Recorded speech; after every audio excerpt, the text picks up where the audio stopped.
This is Comic Picks by the Glick. Yeah, I'm your host, Jason Glick. Hey, Jason, what do you have on tap for us today? Well, John, did you know that there's like a new Superman movie out in theaters? Ooh, yeah. If somebody had said there's a new Batman movie out there, I would be driving myself bonkers. But go on ahead. No, no, yeah, I have. Yes, in fact, and I've seen it already. So yes, but I'm not going to tell anybody about it. So Yes, thank you. Because like from the point in time that we're recording this, like I still have like another like 2 days before I go out and see it because my schedule is crazy and it involves seeing but before I see Superman, I get to see like a movie about Nazis on the move, Superman, Jason Statham sequels, and David Lynch's Mulholland Drive before I get to Superman. Yeah, it's a thing. This is my weekend right now. But yep. So, but basically, it's like I figured, hey, it's like you're doing Superman movie in theaters, and it's been a good long while since I've done one of these movie tie-in things, and it's like, and yeah, I could talk about like a lot of the Superman comics in my library that are worth reading. Like chief among them, All-Star Superman, but hey, like James Gunn is already the director of Superman has already talked about like that series a good deal. And hey, it's like I can't really like I said, hey, like that's as good as endorsement as you could expect from anyone involved in like this current Superman film.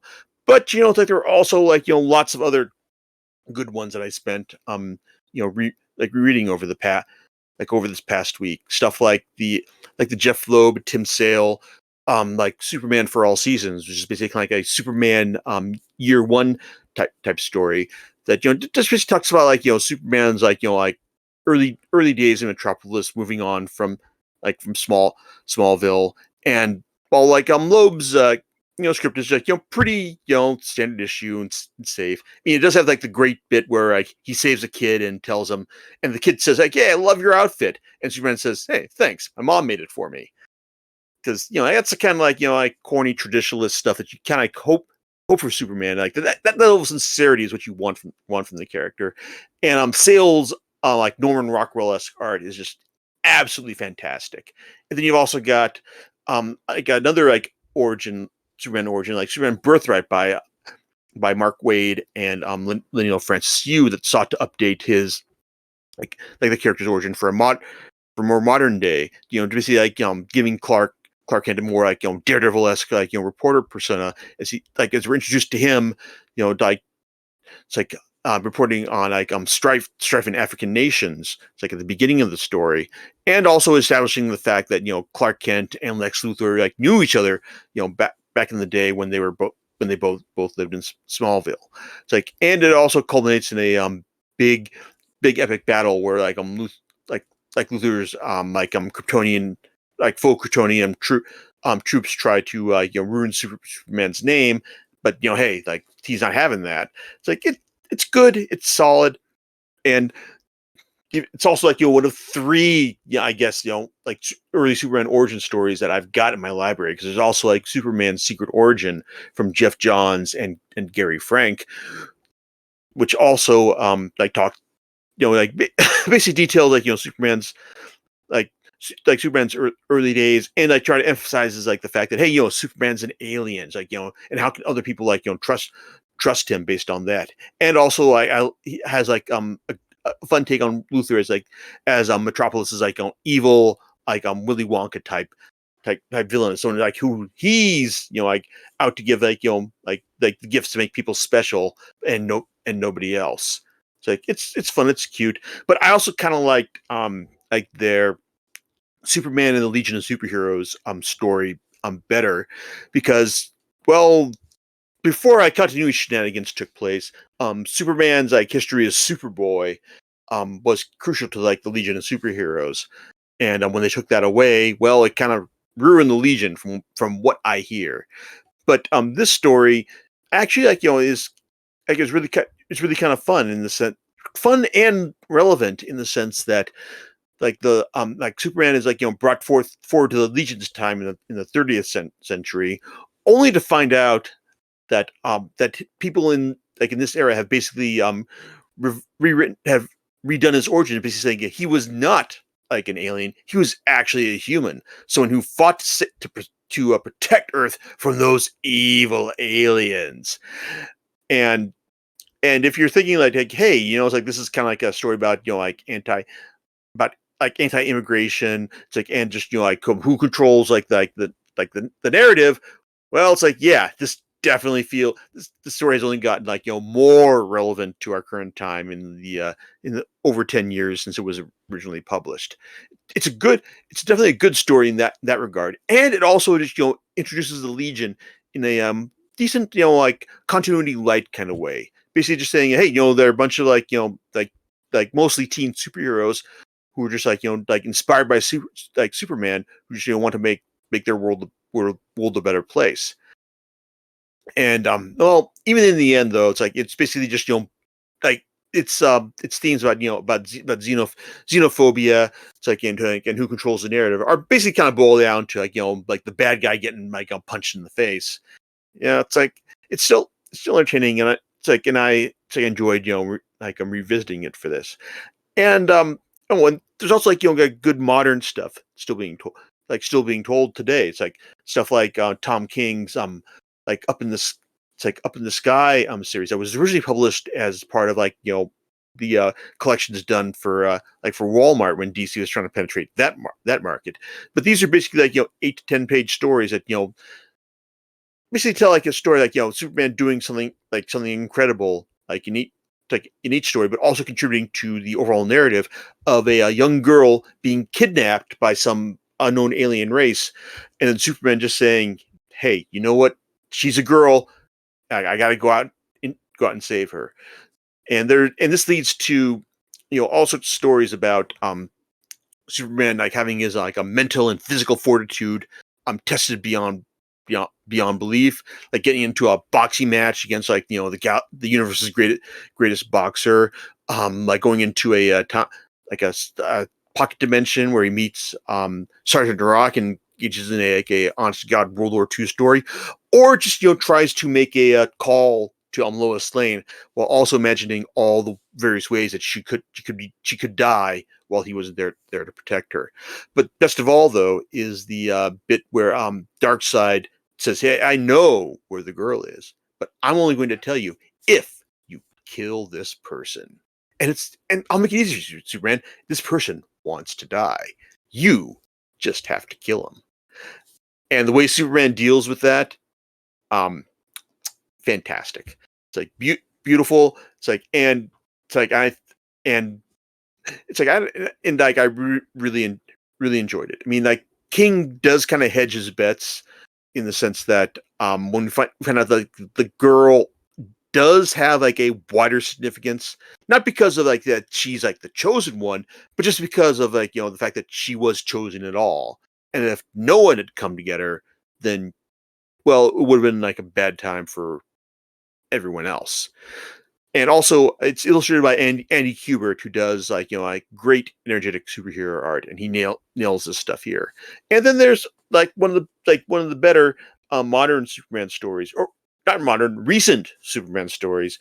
Superman: The War World Saga, written by Philip Kennedy Johnson with art by Daniel Semper and Riccardo Federici. It's a story about Superman learning that there is a people that have been enslaved on this planet, War World ruled by Mongol, and now he has got to get like put together a team to go and help save them, like his own like authority, if you will. It's like it was originally published as three volumes with a lot of additional like stories like that tied into it, but I'm reading it in the one volume edition. It's like it reads incredibly well, and just seeing like how that like Phil Kennedy Johnson just dig deep, it's like into like like the setup, development and payoff of this is thoroughly satisfying. And yeah, it also includes a lot of the future state stuff that was on there, like it was meant to be like in the future for Superman.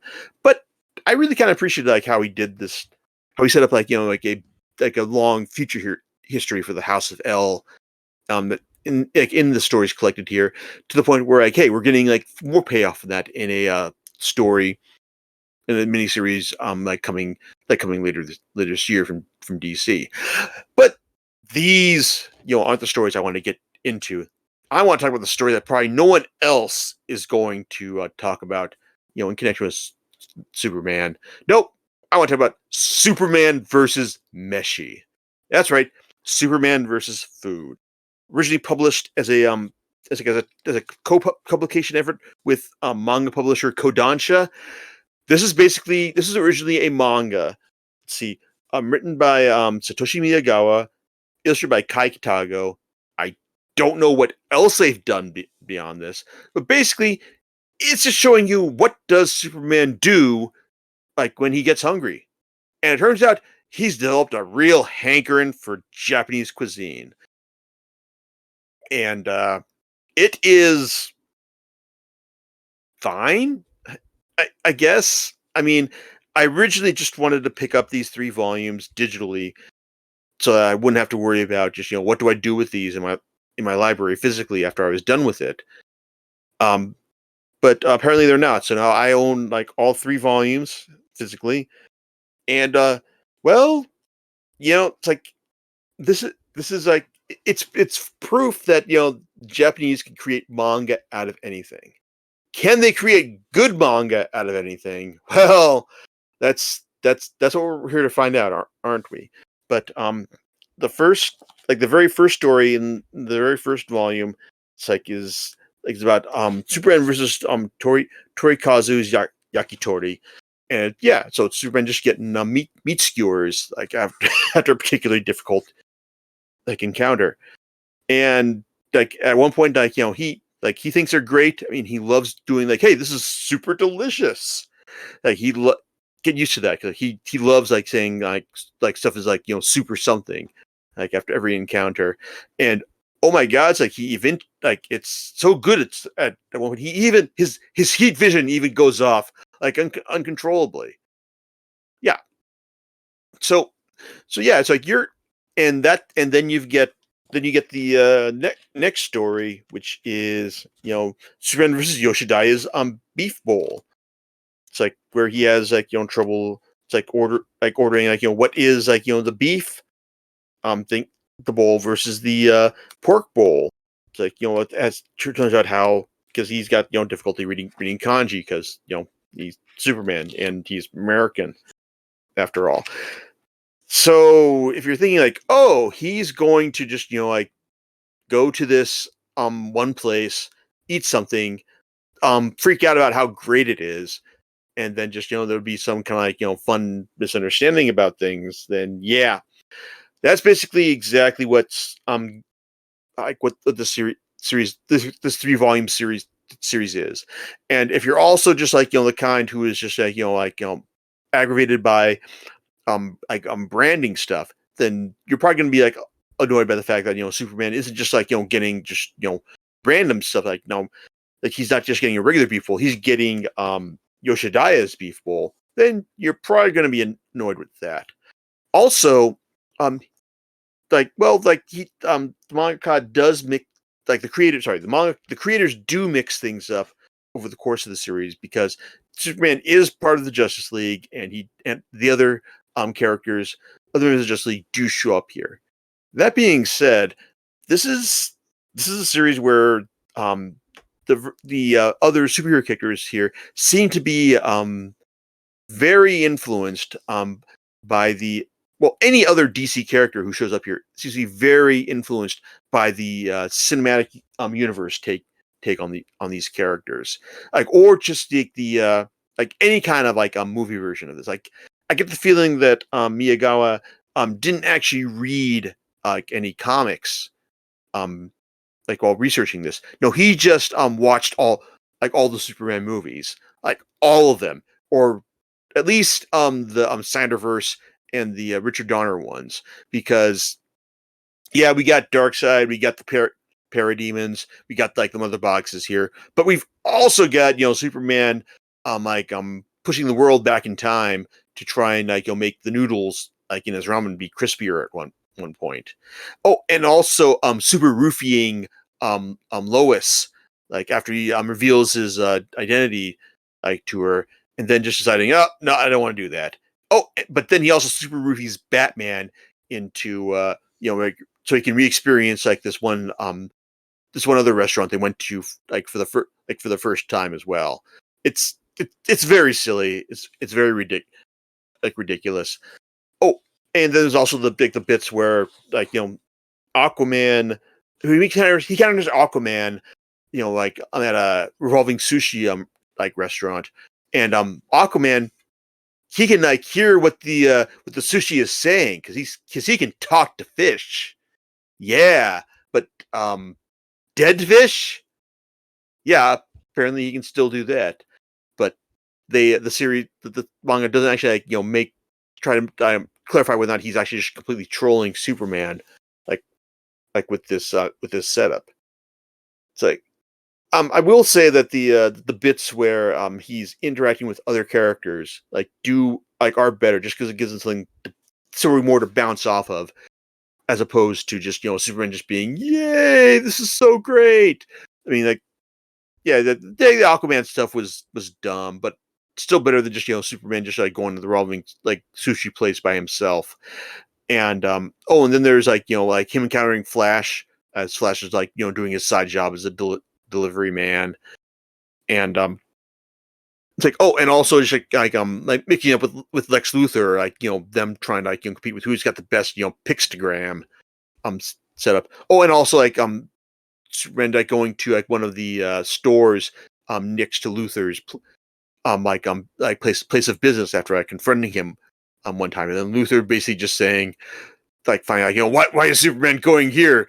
I gotta go to the best places in in the country. It's like why is he just going to this like this like convenience store in my it's like my Japanese office. And then it ends with Luthor declaring that oh my god, Superman's right, I'm just a Lex loser. Yeah, silly. Oh, and yeah, Batman's in here as well. But like if you've seen like Justice League or at least the trailer for it, that Batman's like real superpower is just being rich, and that's kind of like what we get here, especially in like his first encounter with Superman in the first volume. I I will say though, the one story in these three volumes that I really liked was a riff on the death of Superman. When he fights Doomsday, gets his ass beat, and then like the rest of the Justice League has to puzzle out, how are we gonna save Superman?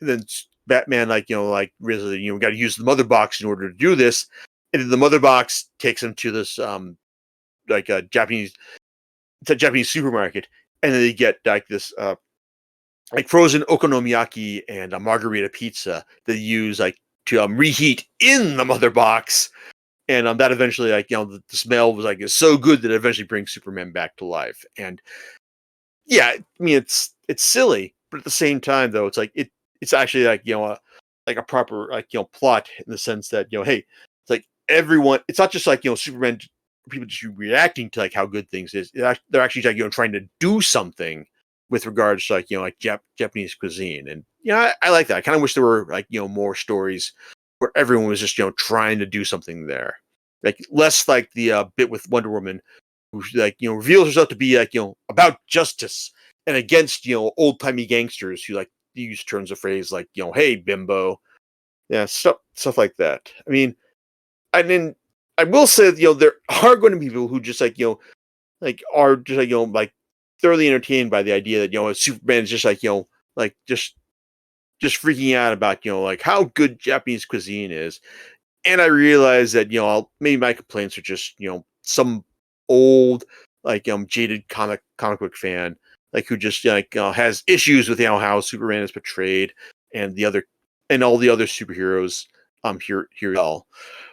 But I don't know. It's like I just kind of feel that Superman versus Meshi. It's like I mean it's a cute idea to be sure, but it just for the most of its run, like it just doesn't do more with it. It's just like Superman's going like, hey, wow, this insert Japanese cuisine here is so great, and it's just like formulaic. It gets old. I wanted like more crazy stories. More stuff about like the mother box being used to like make reheat Japanese frozen pizza. At least stuff like that. So I gotta admit, like this is going like right back to book off.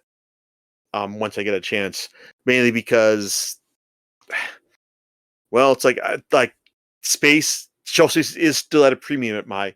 It's like where I live, and I just can't imagine I'm going to be rereading this like this comic after having bought it specifically for the purpose of talking about it for this podcast. So yeah, Superman versus Meshi, it's not terrible, but definitely not something that I would recommend to any um like longtime Superman fan. I mean, obviously, if you haven't read it, go out and read All Star Superman.